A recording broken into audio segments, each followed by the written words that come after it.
Hey, good evening, everybody, and welcome to the UNSHAKEABLE Show. It's great. That's a round of applause. I always forget that. It's great to have you with us tonight. We have some special guests again. We have Jonathon and Tara Hutchinson, who are all the way from the other place, Oxford area, but we won't hold that against them. Originally from Canada, although Jonathon will tell us a little bit more in a moment where he's from. And this is really important. Jonathon is an avid Liverpool fan. Hey. So they're the kind of people, they're the quality people we get on the UNSHAKEABLE Show. So Jonathon, Tara, tell us about yourself. Great to have you with us. Tell us a bit about your background and what was life like before COVID-19? What was your normal routines? Well, Steve, it's great to be with you and Angie today, and big shout out to C3. We are so excited. We love your church. We love your community. And to be honest, Tara, sometimes I forget what life was like before coronavirus. We've got 3 kids, 10, 8, and 5, and we had our first ever birthday party in lockdown. And our little 5-year-old, he just turned 5, Callum, he said, "Daddy, I do not like coronavirus." So we had a great day with him. He got a bicycle, and during our hour of exercise, we were able to go out. But yeah, we've gotten a new rhythm, Tara. Maybe, I mean, you're with the kids, so am I, but. We're originally from Canada and moved here to the other place last May, actually. So Jonathan's been here in the UK for a year, but he doesn't have an accent, but he's originally from Belfast. Wow. You can't hear the Irish. I'm sorry, everyone. I'm so sorry, but yeah, so my family, I moved to Canada when I was 10 years of age. And then Tara and I got married. We were in pastoral ministry 16 years. And yeah, a year ago today, actually, this is the anniversary that I started at Watoto, UK.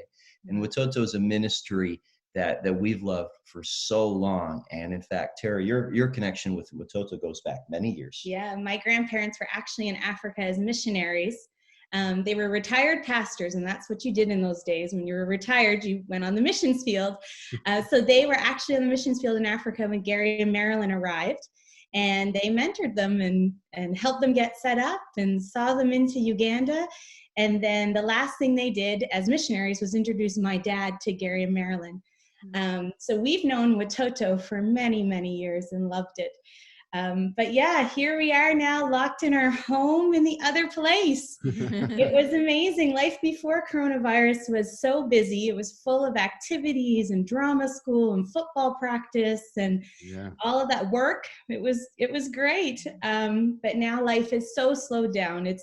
It's amazing when you don't have anywhere else to go, but you do have family. You know, we have 3 little people and we're trying to really enjoy our time just together as a family and make everything from wearing masks to going out once a day fun. That's correct. How's the homeschooling going then? Oh, good question. You know what? Our 10-year-old is amazing. So she gets her school done Monday and Tuesday, submits it to the school. She's done for the rest of the week. Wow. So she's teaching herself Spanish. Wow. Our middle child is a different story. He's all about fun. Just about to impress them. Yeah, we have to sit down with him, and we're about on track. Our 5-year-old, he's not into it. He's not into it. So we do the learning, we do the reading with him. But I think it's tough for 5-year-olds. I mean, he's in reception. So he's doing it. We're watching a lot of Sea Babies. Is that what it's called? CBeebies. Sea Babies. Yeah. And so I'm getting up to snuff on Peter Rabbit and all the shows, Number Blocks. And so he's learning division through number blocks and alpha blocks, but it's a whole new season. And like I said, we did a little family birthday party with him and had lots of fun. So I think the biggest winner, though, is our dog. I think she just thinks that she's hit the jackpot and her family lives at home all the time. And, you know. You'll have a shock when you go out. Yeah, exactly. Yeah. Jonathon, you said family from Northern Ireland. You haven't got an accent, but can you do an accent? No, I can't. Yeah. No. He does have certain words, though. When we go back, he starts picking up more and more words that his family uses. Yeah. So you came over here to head up Watoto. Yeah. And tell us how, before we came on air, you were telling us about what's been happening in the world with the Watoto choirs. Fill us in what happened in the UK, Yeah. choir, and then maybe tell us a bit about the rest of the world. Sure. So the choir were here, and they were slated to be with you guys at C3, and we'll do that another time. But yeah, we just saw what was developing with COVID, and just along with our board, just I think a really wise choice was made to protect the children, to protect the adults in the choir, and to protect the communities that we would be engaging with was our number one priority. So we sent the choir home. They arrived back in Uganda March 20th. And it was hard to believe. It was only 4 days later that the national shutdown took in effect. So it was like that quick. We're just really grateful because they got one of the last flights home through KLM back to Uganda. When they were in Uganda, about a week later, 7 days exactly, actually, one of our choir adults showed the first signs of coronavirus symptoms.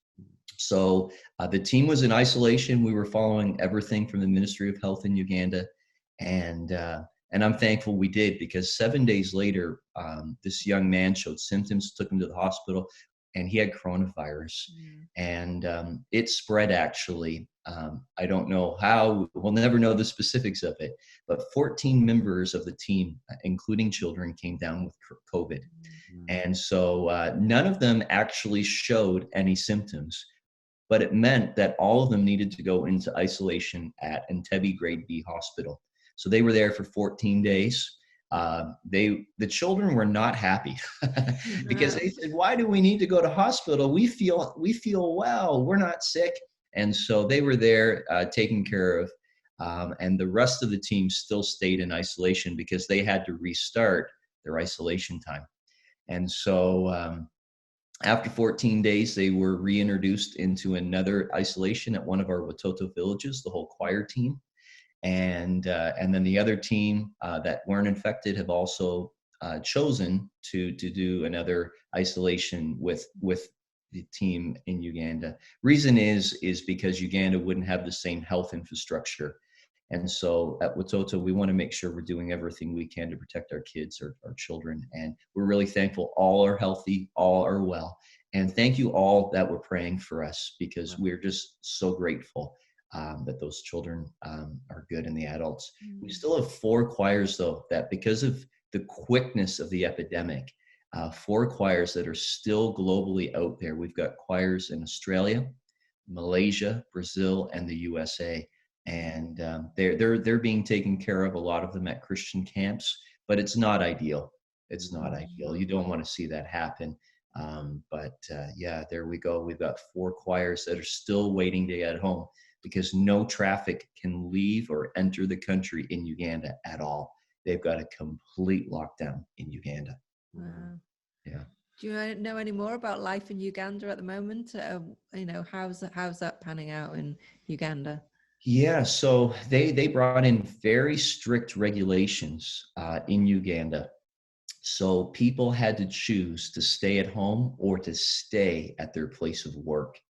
So that means that those that have chosen to work in factories are living and staying at factory work. Those that are staying at home cannot leave the house to go to work.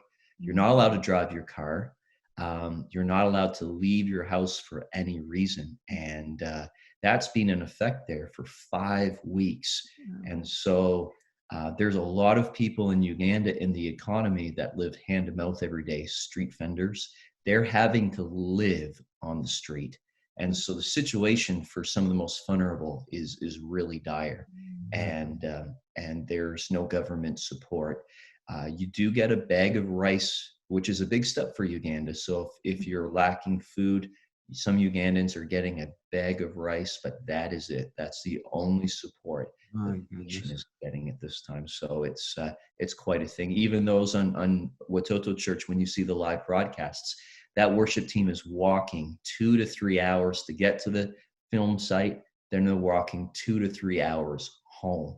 And so life in ministry in coronavirus is different. And so yeah, that's it.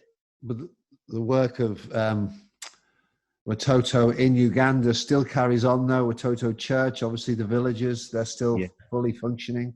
They are, and we're really thankful, Steve and Angie, because the staff, the critical care staff, such as social workers and the nurses for baby Watoto, those that are caring for the children, all the mothers are staying 100% of the time at the villages with the children. So they get regular scheduled deliveries of food. Children, school's out just like here. They're doing homeschooling in their village circles, just to follow all the government advice. But yeah, we're really thankful because the team has stepped up in such a profound way, and they're making a personal sacrifice to do that. But I'm thankful because that shows their love and care for the 3,000 children plus that we really take care of. That's amazing. Well, Well done. we will miss, seeing where obviously the choir couldn't come to see us. Is there any way that there's going to be anything coming over from Uganda, any videos or anything that we'll be able to use? Yeah, well, Tara, why don't you tell us? Yeah. We do actually. Before the lockdown was in effect in Uganda, they got together some of the kids from choirs past, and they've put together a recording. And so there will be an actual recording coming out of a concert. It will look different than what our concerts look if you've been there in person. But yeah, it should be, we're expecting it in the next couple of weeks. We've seen a draft and it looks amazing. And so, yeah, we're hoping to be able to share that with churches so that they can then share with their live stream over the next month or so. That'd be great. That'd be great. Yeah, we look forward to that. Yeah. And Tara, tell us, obviously you're originally from Canada. What's going on in Canada? What about your parents who we've met? How are they doing? Yeah, they're probably going to see this, but Canada is mishmashed. Yeah. Canada's a mishmash of lockdown procedures because of all the provinces.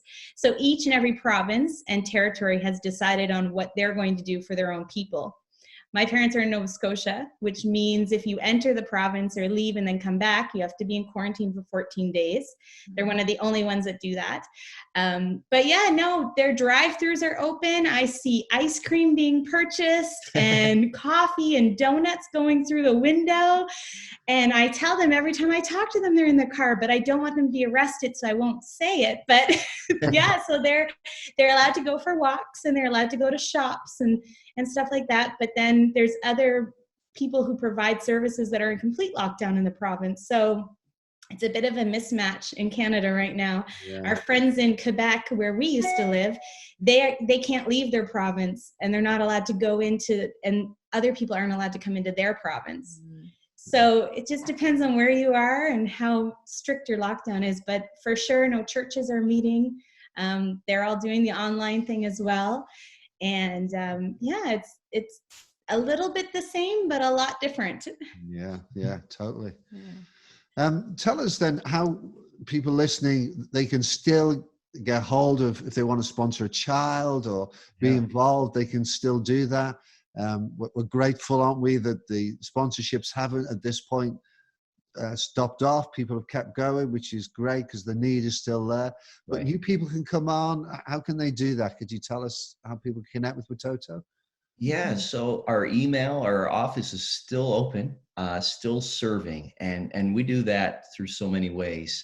So one of the things that we've started to do that we're going to be rolling out is Watoto Church is doing a day of prayer and fasting every Wednesday. So if anyone's ever got a need that loves Watoto, they can just shoot us off an email at uk@watoto.com. Yeah. And sponsorship. So we're doing digital letters because the whole postal service has completely stopped in Uganda. And we don't know when it's going to get back.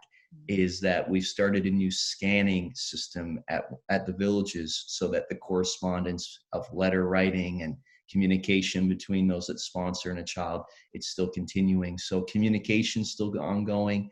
And prayer, and we've got. You can sponsor a child by going to our website, which is www.watoto.com, and choosing UK. So it's very easy to go on there and take a look at some of the profiles of kids who are still waiting to be sponsored. There's also, if you want to make a donation there, we're still accepting donations. We're still collecting money for Keep a Girl in School and for our neighborhood moms and for our villages. We go back to the fact that yes, there's a pandemic, but we still have children to feed, to clothe, and eventually send back to school. We're still rescuing babies, which for me is the most amazing thing, because you think, oh, the country's shut down, but women are still giving birth and babies are still being abandoned, and they are being loved and rescued by Watoto. So our website is the place to go. Yeah, I think, Tara, if I'm not mistaken, we've had 2 babies. So the Ugandan authorities have reached out to Watoto in the midst of this complete lockdown and asked Watoto, could you take another 2 babies that have been abandoned? So the government and the nation's still looking towards Watoto at this time. So the need is still there. Good. It's good to hear about Keep a Girl in School, because we did an appeal recently. So thank you to C3 who gave to that. So we've been able to give £1,000 over to you guys to do that. Wow. So it's good to know that that is still happening, so that money will be used. Well, thank you so much. I mean, specifically in South Sudan, I mean, it's the most underserved area for young girls to go to school. So we want to see that broken. We want to see every girl in South Sudan go to school. So thank you. Thank you so much for that amazing generosity, C3, Steve and Angie. It's so important to remember, isn't it? You know, we think things have changed for us in lockdown, but we've still got a home, food, all that need still carries on in the nations, and God sees that, and we need to have eyes to see it too. Puts it in perspective. It does, Thank you for the great work you do and the sacrifice you've made. Come all the way to the UK from beautiful Canada. You never expected this, did you? No. Who did? Yeah, exactly. Well, thank you. But at least we both love Liverpool. But more than that, we both love Jesus, and that's right. He's the one in control, and He's going to be with us in the midst of this, isn't He? That's true. No, you're absolutely right. This is trivia. It's not important about Liverpool, but we'll just mention it anyway. Exactly. You think the league should just be finished now and we just get the title or play the game? I think, Steve, I completely agree with you. We are champions of 2020. Absolutely. Let's just cut it there. Yeah. Oh, I dread speaking to Man United fans for the rest of my life, though, so you didn't really win that year. Yeah, exactly. All right. Well, God bless you. Give our love to your family. Thank you. Good to see you guys again. Great to see you, Angie. You in teaching at home. But we appreciate, we love Watoto. We love Watoto. So we're going to end there, guys. We end with the same every time we finish. It says this simply, we are C3 wherever we are. Bye for now. God bless you. Bye-bye.